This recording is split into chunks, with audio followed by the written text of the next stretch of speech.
Are your people working hard but not reaching their full potential? The problem is not effort, it is development. At the Modern Observer Group, we transform workforce development into real performance. Our human-centered achievement programs help your team think better, communicate stronger, and execute at a higher level. That means higher employee engagement, stronger leadership, and measurable results across your organization. If you want a workforce that performs, leads, and delivers, it is time to invest in your people. Visit modernobserver.com and discover how the Modern Observer Group helps you build a workforce that wins.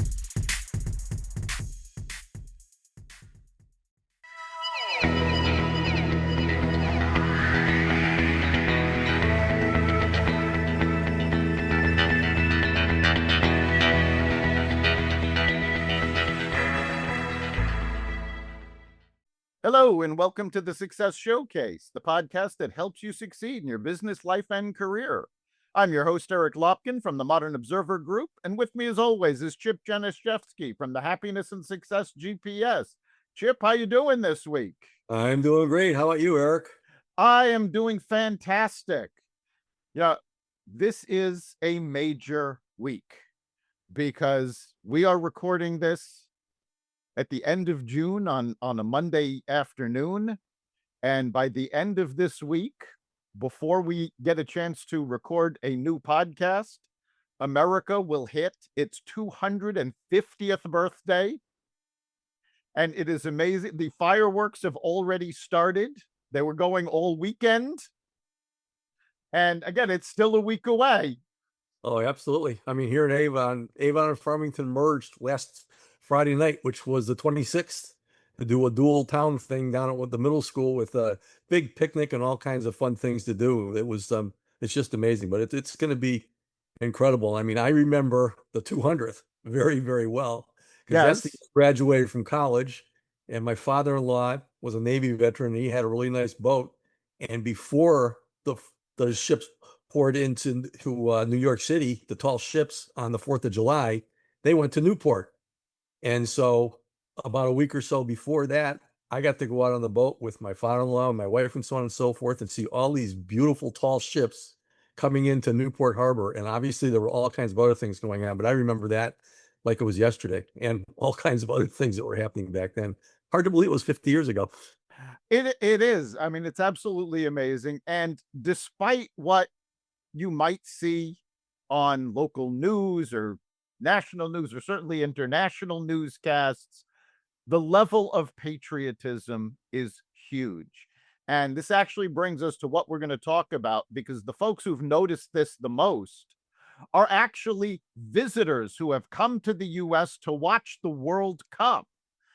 And if you haven't seen some of their videos on social media, go out and check them out, because we are learning so much about ourselves and humanity as a whole just from their reactions to seeing America for the first time. And it is absolutely amazing, because they're not just looking at things that make us go, oh yeah, they're going to national parks. They're seeing the natural landscapes of California, Texas, Arkansas, all over the country, which, yes, there's a huge amount of natural beauty. But they're also looking at things that we don't even think about. Some of the things they've been talking about that amaze them: ranch dressing, free refills on soft drinks. They've gone into Buc-ee's, into Walmart, into Heb's supermarkets, and they're simply amazed at the selection and the size. One comment I absolutely found hysterical: two British people went into a Heb's supermarket, and the first thing out of one of their mouths was, "I've never seen a market that had a horizon before." No, it's amazing. I mean, as you know, and I think I talked about it before, a year ago, I was going to Scotland on a vacation for 2 weeks, and I didn't know what to expect and so on and so forth, but it turned out to be one of the most beautiful experiences of my life. I mean, I was really psyched because we were going with the whole family and so on and so forth, but they turned out to be some of the most beautiful people in the whole wide world, and the whole attitude in that country about everything.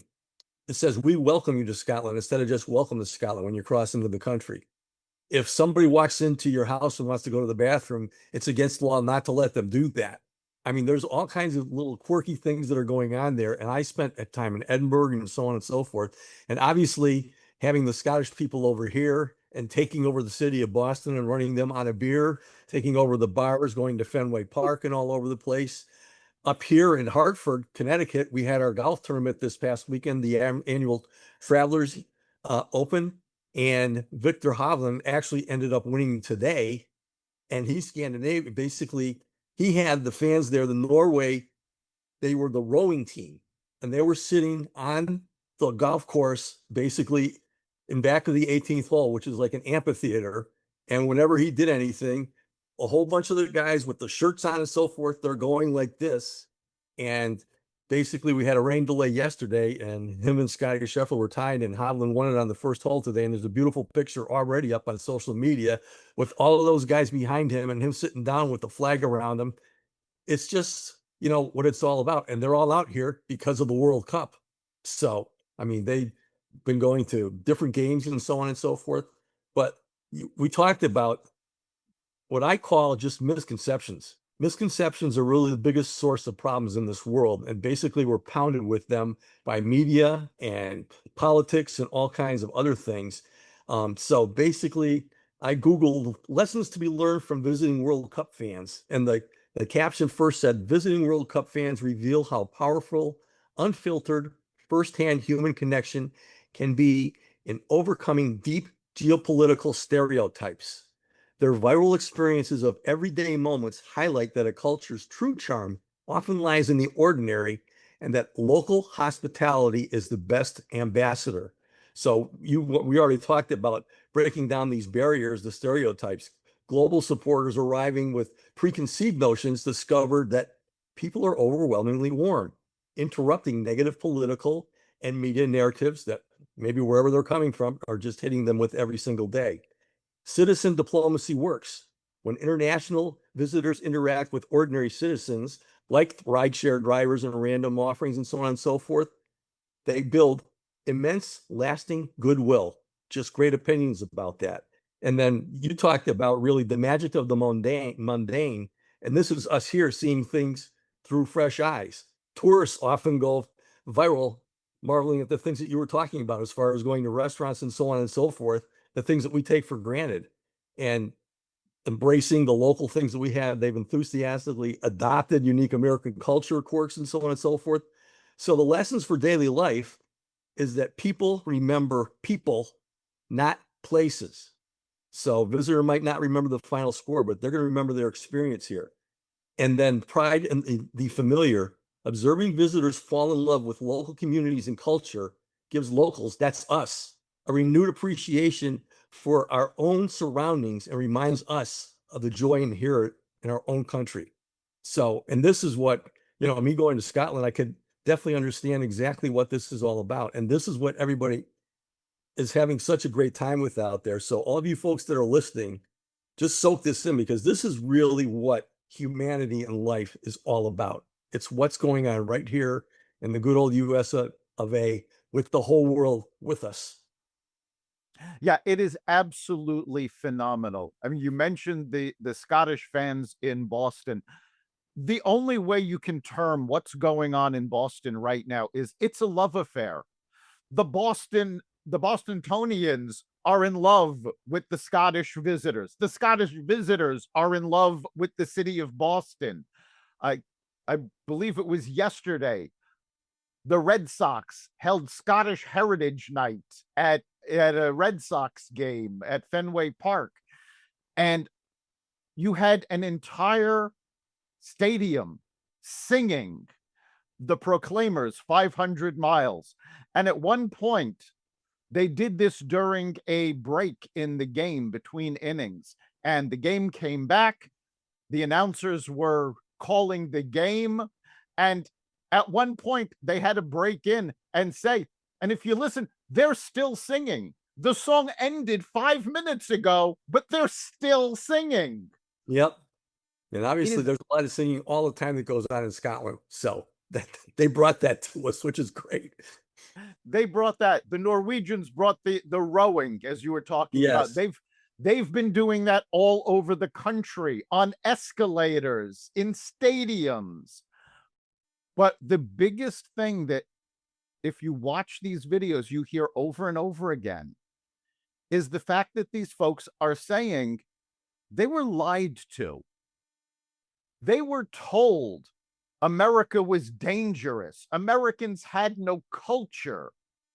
And this is what happens when all of your information comes from a media that benefits from bad news. So they came here and were absolutely flabbergasted by the hospitality, by the sheer amount of things we had.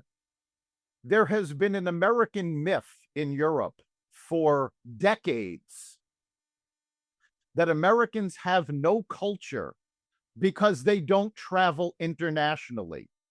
And this is actually based on the fact that most Americans do not have a passport. But the folks that came here, and we should point out, there were 3.5 million people that came to see the World Cup.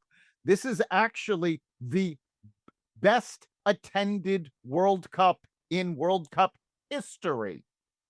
Now, some of it is, wow, there's a chance to come to America. But quite frankly, I think a bigger part of that is simply the fact that American stadiums are so much larger than European stadiums. And you've heard so many Europeans talk about this. They'll walk into the stadium and be absolutely overwhelmed at the size and scope of them. So we can fit a lot more people. So there were a lot more available tickets. But these 3.5 million people that came suddenly realized, wait a minute. Americans aren't uncultured because they don't travel internationally. There are 50 states, and every state has its own unique culture. You could spend a lifetime just exploring American culture state by state. And the other thing they're talking about is, as I said with the stadiums, the sheer scope of the country. Yep. When you travel 2 to 3 hours on a plane from England or from France, you're in another country. You could be on a plane for 2 to 3 hours in the US and never leave the US. And that was something a lot of them took for granted. They thought, oh, well, America can't possibly be that big, until they actually came here. So there's no substitute for firsthand experience. But viewing everything through their eyes, there's 2 lessons that we talk about over and over again. And I think both of them fit what we're seeing with these World Cup fans. And the first is mindfulness. When was the last time you paid attention to ranch dressing? That you paid attention to the options that you have at a supermarket, or just a sunset in your local area? We take these things for granted. We don't pay attention to what's going on right now. And because this is all brand new to so many of these World Cup fans, they're actually experiencing it for the first time and appreciating it. Now, these are things that we have on a day-to-day basis. So take a moment, take a look around, take a deep breath, and try to experience the things that you have in your day-to-day life as though it were the first time. And I know that's easier said than done because we are so used to these things. But when you watch these videos, they talk about the miracle of air conditioning. Most Americans don't realize that most of Europe does not have air conditioning. Here, it's so commonplace. Folks were worried about how hot it was going to be in Texas, and they found out that all they had to do was go inside and everything was nice and cool. These are things we take for granted. So try to notice all of these little things that go on in your day-to-day life and try to appreciate it as though you're seeing it for the first time. Yeah, it's so important to really just, again, live in the present moment, but also don't believe everything you hear and so Yeah. on. I read an article that showed up when I was looking this up today, that was written by Deanna Rollinger, who's a professor of sociology at Florida State University College of Social Sciences and Public Policy. And she says FIFA World Cup offers one of the largest examples of citizen diplomacy when ordinary people act as informal ambassadors and generate goodwill that governance cannot easily create.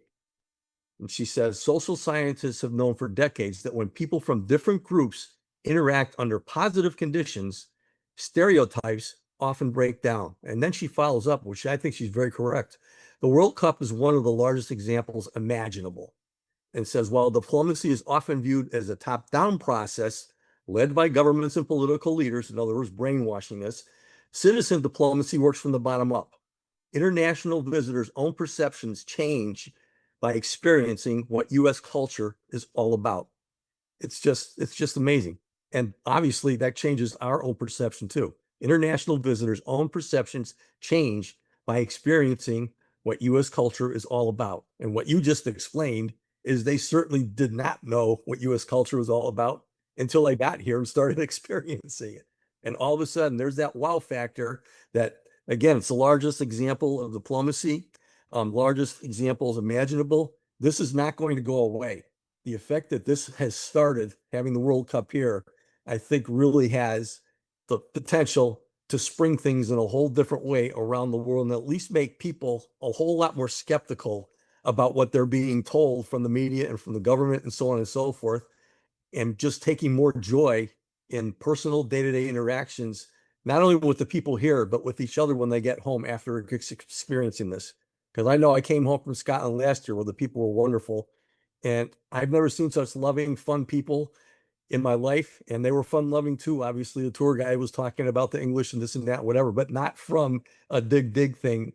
They were having fun with it. And so it's that's what life is all about. And that's what's so cool about people from all over the world, because we are one world getting together. We're the ones who created all these countries and divisions.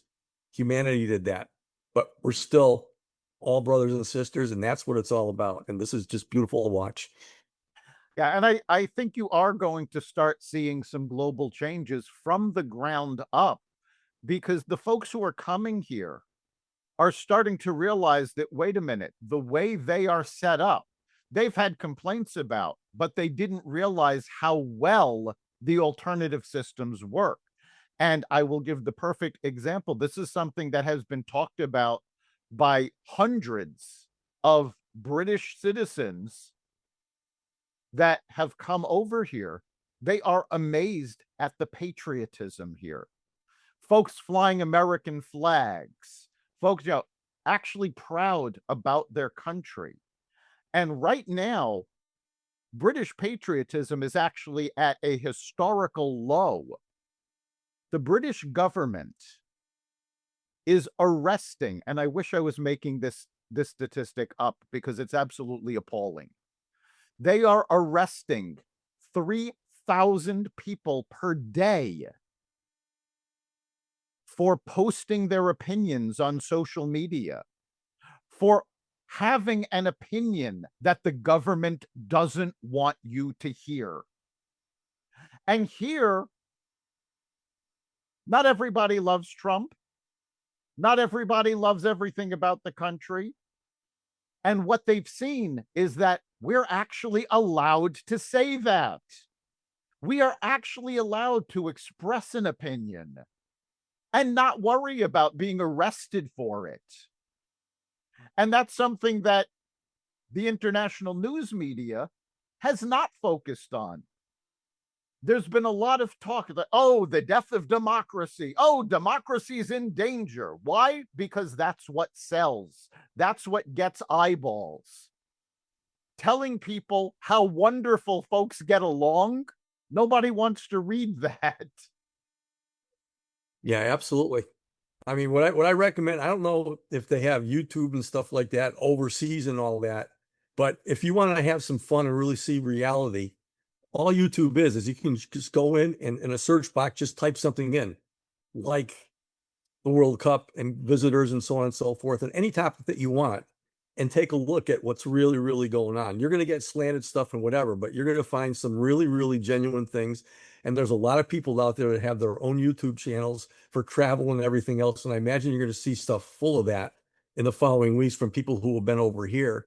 But if you want to get away from the news, which that's on there too. If you want to look up news headlines, you're going to get every single angle of everything there too. But if you want to just see some fun stuff, just browse through there, start watching some of these videos, start watching the Norwegian rovers or some other things and so on and so forth. It's there's just so much out there. And again, that's one of the things that we have over here is just freedom to do that. Right. And just to clarify, we've been saying a lot of negative things about news media in general. We are not telling you don't be informed. What we are telling you is don't rely on a single source for your information. Explore, look at international points of view, look at opposing points of view. Get as broad a picture as you can, because somewhere in all of that falls the truth. Somewhere between the radical right and the radical left, and the Canadians and the British and the Mexicans and the Venezuelans and the US, all of this, there's the truth in there somewhere. But what you see is not necessarily it. And the perfect example is obviously the US since February has been at war with Iran. And the only thing we've heard on the news from Iran is the Iranian leadership threatening to kill us, threatening our survival. The Iranian soccer team or football team has been playing in the World Cup. And at every stadium they have been playing in, they have been leaving handwritten notes of gratitude to the American hosts, to the folks they meet, to the folks that have welcomed them with open arms, because that's certainly not what their regime is telling them that we have been like. So they're learning, we're learning. And we've talked about lifelong learning so many times in the past. This is just an opportunity to do that on steroids. And then another lesson that we've talked about over and over again, that this really does highlight, is the power of gratitude. The folks that are coming over for the World Cup are so grateful for the hospitality they're being shown, for people who are going out of their way just to say, oh, you want to experience what things are? Go to this place. Oh, we recommend this. And I know there are naysayers out there who will go, oh, well, sure, the United States put their best show on, their best, but as soon as these folks go home, it's all going to go back. No, it's not. Because the fact of the matter is, these folks that have come over, they're actually not seeing our best. They're seeing some of it, but I have seen video after video after video of folks going crazy for barbecue. And most of these videos are being shot at a chain restaurant that not only have I eaten at, I have railed against because it is so bad. I'm not going to name the restaurant. but they're not even getting our best. They're going crazy for the food that's available at Buc-ee's. And for those of you who don't know from Buc-ee's, because it's not all over the country. In fact, it's not even in our region. Buc-ee's is essentially a truck stop. It is the world's largest gas station that sells virtually everything you would need for a road trip. And if you're a tourist, to stop by and get things. But, I mean, we're talking bacon and egg sandwiches. We're talking about fudge. But we're not talking about five-star chefs putting these together. We're talking about the average. That's what they're going crazy over. They're not going crazy over our best. They're going crazy over our day-to-day. And that brings me to that other important lesson that we've talked about, which is gratitude. They are seeing what we see every single day. And yet most of us are not grateful for all that we have. So take a moment. I said earlier about mindfulness, to pay attention to what we have. But now it's time to take that the next step and be grateful for everything we have to offer, everything we experience, and even the negative things you should be grateful for. Somebody is spouting an opinion that you don't agree with. You should be grateful that they have the right to do that, that you have the right to disagree with them, and that neither one of you is going to jail for expressing your opinion. You should be grateful for the aisles upon aisles of options you have in a supermarket that's unheard of in most of the world. We talk about, oh, we don't have, there's no quality here. It's a processed foods, processed this. Oh, we should only eat. Guess what? The processed things that we're so disdainful of, most of the world would kill to have access to even that food. So it's time that we show our gratitude for everything we have. Yeah, and obviously that's something you learn from this, but that's a staple of life. It all starts with the practice of gratitude, with loving the fact that we're here as a wonderful creation, that we're all sharing life together. And it's just getting back to the basics. That's what it's all about. And the bottom line is that we're so different. Back to the basics, we're all the same. Yes, and you mentioned, we're all different.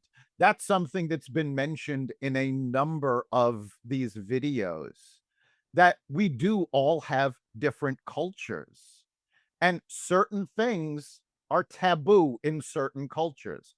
And I'm not talking about religion. I'm talking about simple things. I watched several videos of British folks who were talking about, they were at a park, at a campground, and they saw Americans having fun. And they posted, they really had wished somebody would have invited them in. And they were overwhelmed with the number of comments that they got asking them, well, why didn't you just go over and say hello? In Britain, that's not done. In Britain, it's ingrained in them to respect privacy. So while we're ingrained to go over to someone, say hello, and be friendly, to them, that was an invasion of privacy. And they were very careful to say, they're not saying either one is good or bad, but those differences do get in the way of interactions. And we need to go out of our way to understand that, yes, cultures are different. Different is not bad. Different is just different. So we are coming up on the end of our time. Chip, what do you think the big takeaway is for this week? In a lot of ways, different is good. So from that same article, how does Citizen diplomacy becomes so effective in the case of FIFA World Cup visitors experienced in the United States. And it says part of what makes these moments so powerful is that visitors arrive, as we said, with expectations shaped by headlines and social media. Then they encounter something more mundane and more human, just like we've been talking about a lot. Strangers striking up conversations, getting help with directions, experiencing buck bees, introducing people to the marvel of the big gulp. These small interactions, they sound trivial, especially to us who experience them all the time, but they leave impressions. And this is the key point here, because so many of us are watching these encounters unfold online by the people who are over here. The goodwill extends far beyond the people who were actually there. Visitors show up expecting a divided, unwelcoming country. They discover something different, and then they tell the world. And that's how the script gets flipped towards more positivity and gratitude. So the message from me to everybody else is flip it.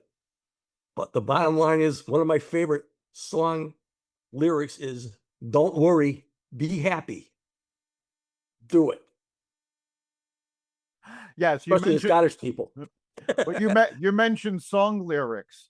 I never imagined that the unofficial theme songs for the World Cup would be "Take Me Home, Country Roads" by John Denver and "Sweet Caroline" by Neil Diamond.